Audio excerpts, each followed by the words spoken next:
افغان رجیم کے اندرونی خلفشار اور بگڑتی سیکیورٹی صورتحال نے طالبان کے نام نہاد امن و استحکام کے بیانیے کی قلی کھول دی ہے۔ افغان طالبان رجیم جہاں عوام کو تحفظ دینے میں ناکام رہی، وہاں اہم افغان کمانڈرز کو بھی حفاظت فراہم نہ کر سکی۔ معروف افغان جریدے دی افغانستان انٹرنیشنل کے مطابق ننگرہار کے ضلع چپرہار میں جمعے کو افغان طالبان کے مقامی کمانڈر کو فائرنگ کر کے قتل کر دیا گیا۔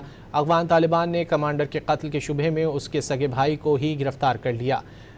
سرکاری اعلامیے کے مطابق مقتول کمانڈر کی شناخت مسافر کے نام سے ہوئی ہے۔ مقتول کمانڈر چھٹی گزارنے کے لیے اپنے گھر گیا تھا۔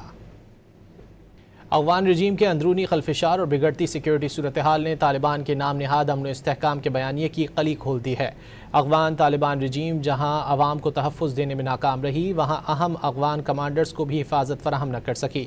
معروف افغان جریدے دی افغانستان انٹرنیشنل کے مطابق ننگرہار کے ضلع چپرہار میں جمعے کو افغان طالبان کے مقامی کمانڈر کو فائرنگ کر کے قتل کر دیا گیا۔ افغان طالبان نے کمانڈر کے قتل کے شبہے میں اس کے سگے بھائی کو ہی گرفتار کر لیا۔ سرکاری اعلامیے کے مطابق مقتول کمانڈر کی شناخت مسافر کے نام سے ہوئی ہے۔ مقتول کمانڈر چھٹی گزارنے کے لیے اپنے گھر گیا تھا۔